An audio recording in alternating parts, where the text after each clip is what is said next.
Hello guys, welcome back to the channel. Today we're going to start baffling an oil pan for the Slant 6. Other channels have done this. I'm just doing it because why not? So follow along, we'll show you what we're going to do. This is the oil pan we're using. Notice there's no big dent in the bottom, unlike the duster. This here is for an A body. I don't know exactly what year, but it's blue, so it's probably for 74 or later.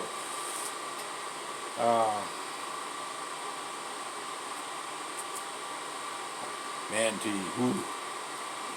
Okay, so we're gonna make some a template. We're gonna use, no product endorsement here, but some cardboard, and we're gonna get busy. So let's get to work and see what we can get out of here. There we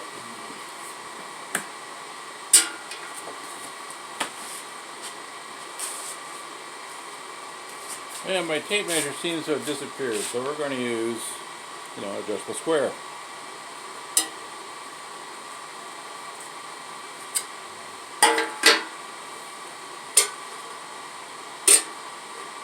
And what we're going to do is we're going to enclose this area here and leave the rest of it open. And we're going to go make it level with this side here, not this side here. So that's going to be roughly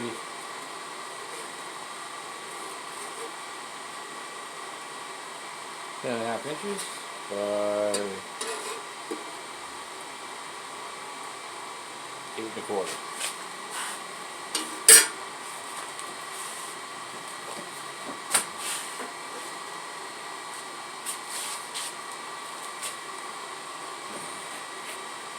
This is a great way to ruin a pair of tin snips by using it to cut paper. But they don't do a very good job cutting steel anyway.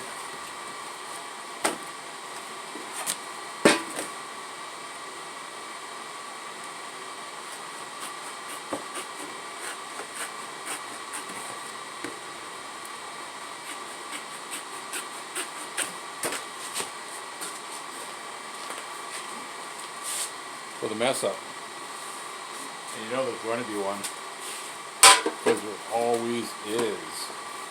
Okay, 10.5 by 8.5.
Years ago I made a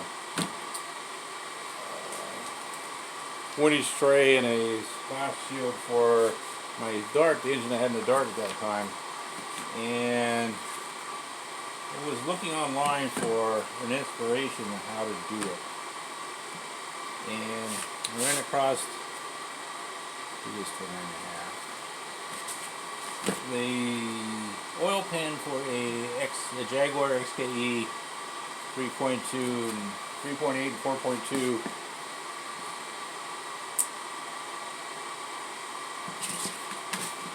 inline 6 they had in the XKE, and it was a very interesting design. Basically, it was a bunch of little squares, about 2 inches square, all along the bottom of the oil pan. This was to control the slosh of oil back and forth and whatnot.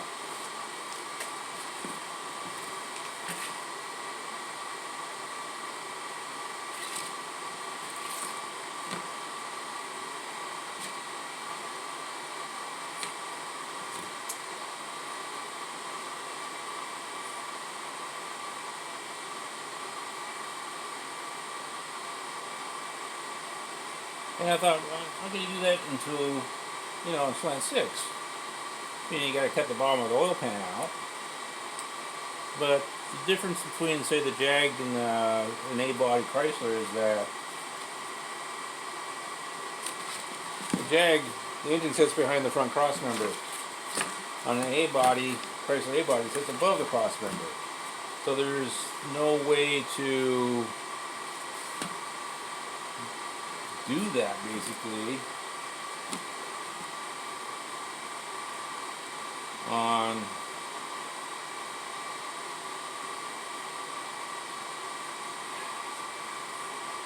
my Chrysler A-body. That was a stock K member in it. So then I started thinking about it. So I'd tearing apart 440s before, and I had the privilege of tearing apart a Super Commando 440 out of a 72 Dodge Plymouth Washington State Patrol car. And that was an interesting engine. Not because it was so different, but because it was basically a factory hot rod engine. And so it had everything you needed to go fast without, in a basically standard production style car that you could drive on the freeway. And boy, did that thing handle good. My friend owned it, and he really beat on that thing. Eventually, it got wrecked. It was parked on a street where there was basically no street parking, and somebody went straight when they should have jogged and rear-ended the car, and he got a little upset about that. He didn't know what to do. So he went and bought himself a 68 Barracuda with a 318, an automatic.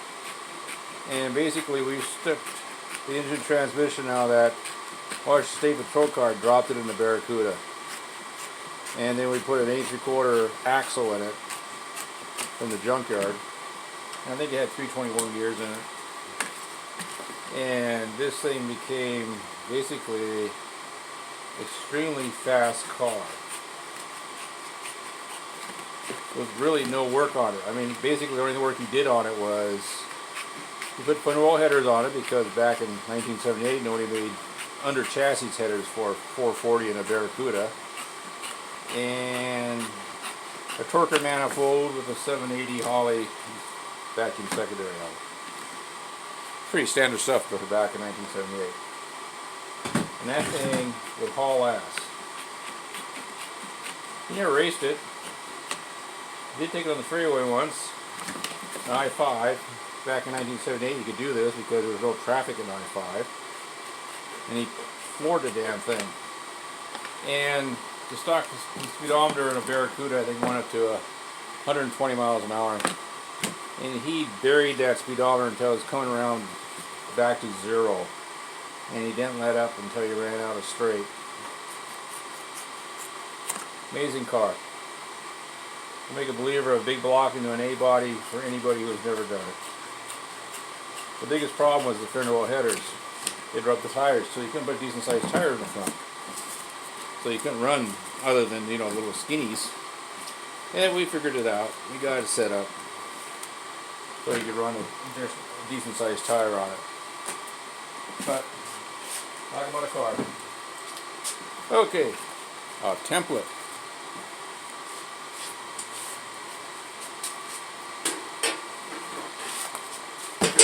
How well do we do with our guests here? Not bad.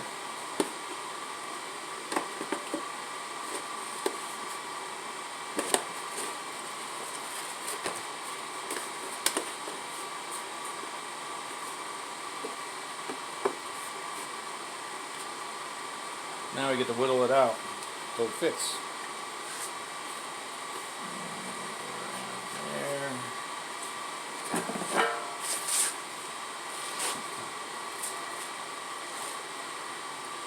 So anyway, talking about a 440, that was the Super Commando 440 with police options on it. And I rebuilt the manifold and power carburetor and header update. An awesome car, extremely fast. But then you could do that back in the 70s with most of Mother Mopar's cars because they gave you the goodies right off the bat. I think a lot of people said that. Easy to make an old Mopar go fast because the factory did such a good job making it fast in the first place. Okay, anyway, if anybody's familiar with 440 Super Commando or the 440 high performance engines, you know how the windage tray looks on. It's basically a tray that fits both sandwiches between the oil pan and the block. So I tried to make one like that for the Slant 6. And I did. It worked pretty good. In fact, it probably worked too good. And one of the reasons I didn't fail is because it didn't get enough oil circulation through it.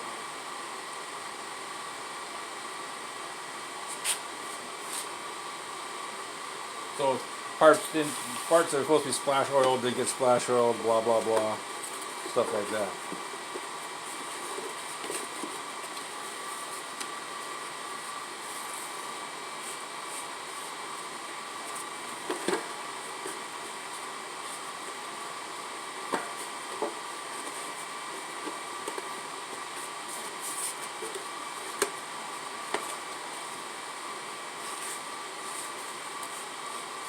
Yeah, let's see.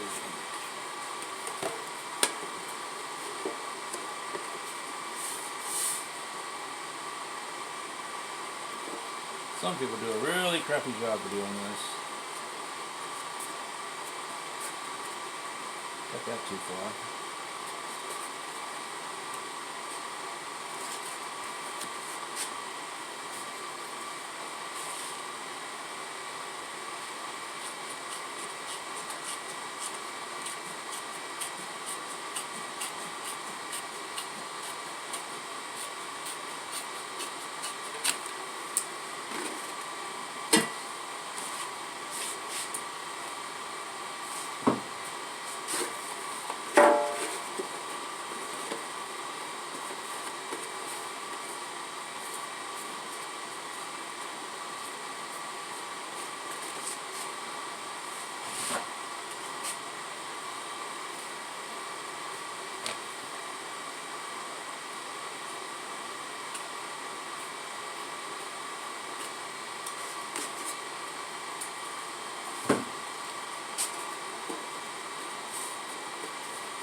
The fun part, the design process.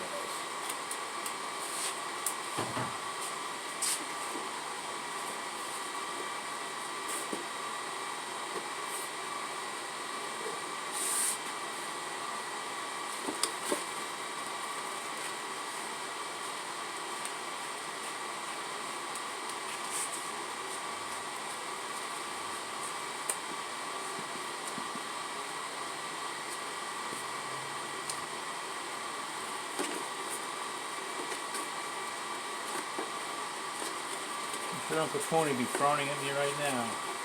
Why are you doing it that way, Kevin? Just put a couple here and a couple there to be good enough. Sure, I was this drag racing, but I'm driving this thing on the street.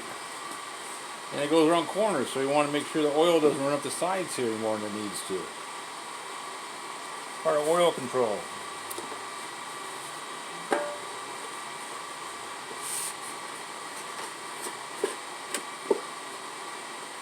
I think it was Bill Jenkins who once said that, want to know how oil flows in a pan? Stick the pan in the seat next to you, fill it up, and drive it down the road. That'd work. A little messy, but it'd work.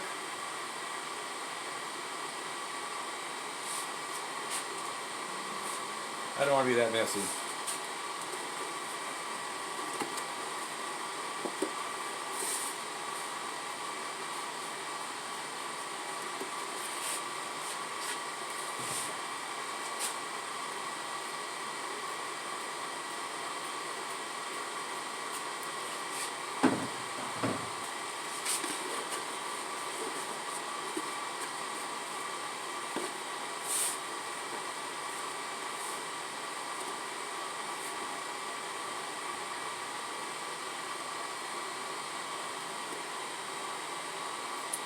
Well, that looks pretty good.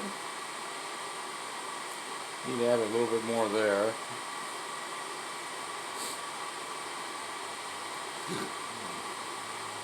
Then you have to tape this in, put it in the block, and run the pickup and the oil filter or the dipstick down and see where they hit against this, and then trim that out. I wish I could find a template I did 10 to 20 years ago. I found it when I moved it over and I put it in a space I wouldn't forget where it was. And obviously, I forgot where it was. Okay.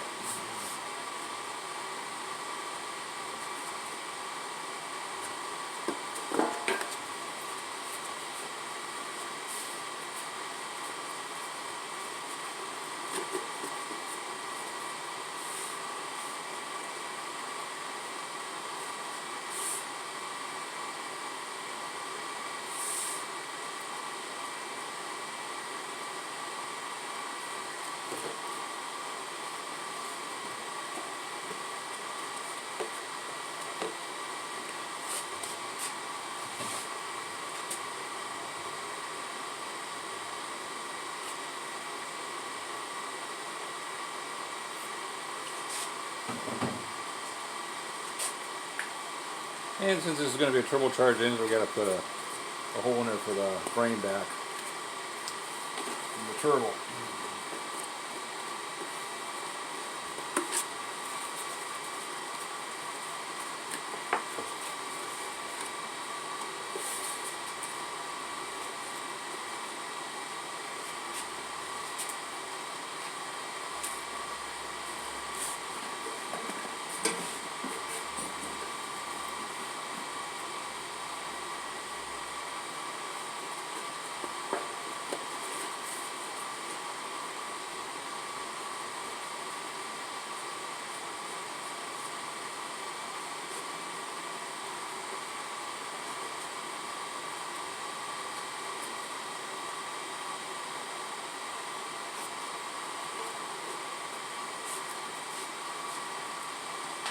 Okay,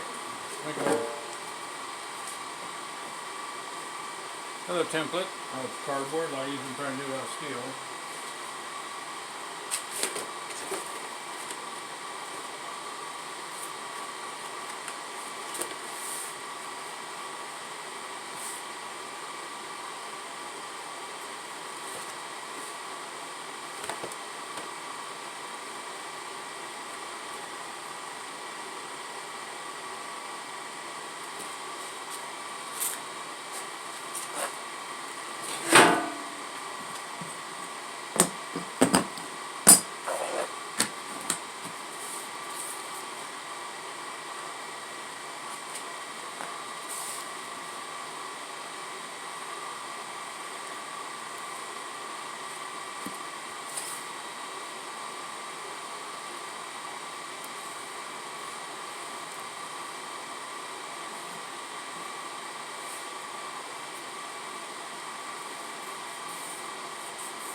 Okay, let's cut version 2 out here.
Surgical precision here.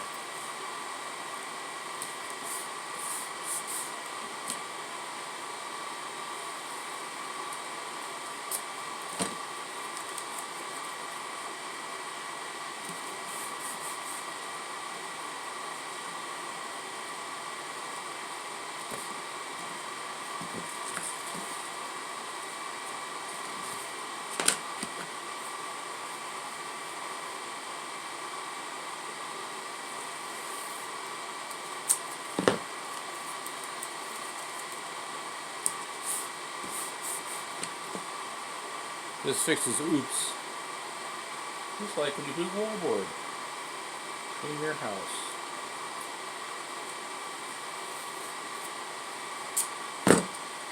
So why do they put wallboard in houses? Anybody know? It's to hide the mistakes that the carpenters do.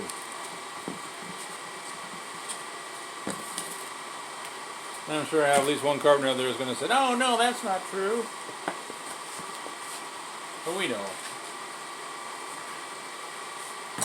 Nobody has a square house. We all know why.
Yeah, that won't be bad.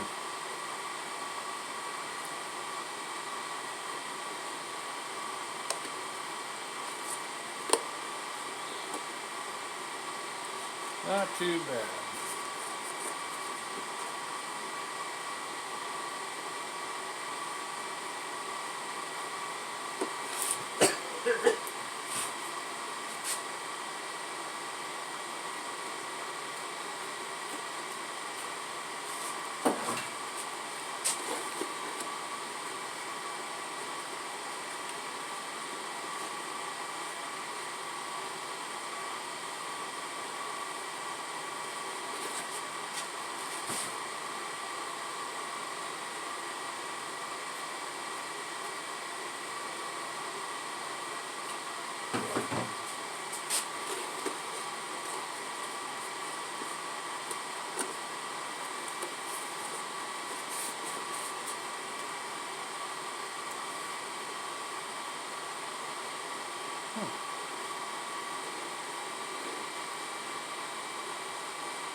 Well, I think that fits.